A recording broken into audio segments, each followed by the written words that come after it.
Guys, John B. Out here with my nephew Jake. We're at the welfare hole in Lake Juliette, doing some long exposures. So about it's going on 6 o'clock right now. So trying to get something done out here with some clouds. But I got my Canon 5D Mark III with a Sigma 35 Art f1.4. I also got a Welding 10-stop Welding shield on the front of it. So I'll show that to you in a second. But yeah, we're just out here trying to get some good long exposures, and maybe I can sell some prints. So let me flip the camera around and I'll show you what we're doing. So what's up? So as you see, I got a cap over the back of the camera. It's blocking the sun out right now for the long exposure so it doesn't go into the viewfinder. There you can see my little, it's a $10 Welding piece of glass. It's a 10-stop ND basically, but it gives off a very bad green tint.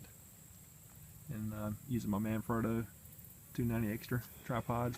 Got it a few weeks ago. It's been a pretty good tripod. I got the 3-way head on it. So yep, that's what we're doing. And that's my scenery right there.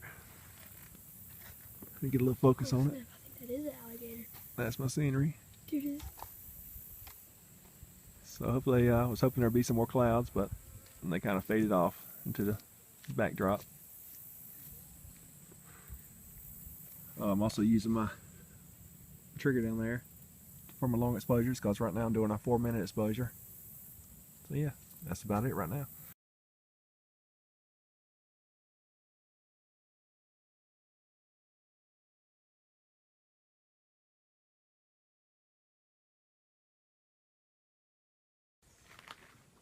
This is our second shot for today. We come out here to Holly Grove Boat Dock, and I've shot here before at sunset, so I come out here and try to get some motion in the clouds, but my problem right now is the sun is very bright right there to the right, so I'm trying to let the trees block it off, and I'm shooting off at the moment in that area.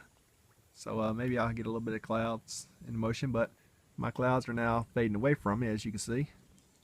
But the same setup again. I got the camera on the tripod here, Sigma lens, and as you can see, I got everything rubber band right now because that little filter wasn't made for a camera. So one of these days I'll buy the filter kit that goes for it, but I looked it up and it was $470 for the basic kit that I need. So yeah, this is our second shoot, and after this Jake and I are heading back to the house.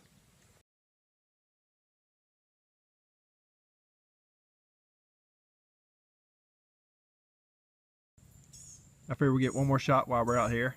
The sun's setting behind that cloud right there, so maybe it'll make a good picture of the sun lighting up the cloud and the sky being kind of dark. So we'll see.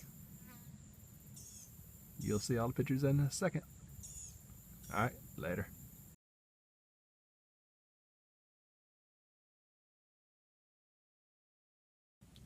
And by the way, this is my wireless trigger here. It's just a Velo. It's really nice. It does everything the Canon version does, but the only side effect I see, well, not side effect, but faulty I see, it has no power on and off, so you have to turn it on and off with a battery, take it out every time you use it. But for a lot less money than the Canon's version, and it does the same thing, I'll take the battery out.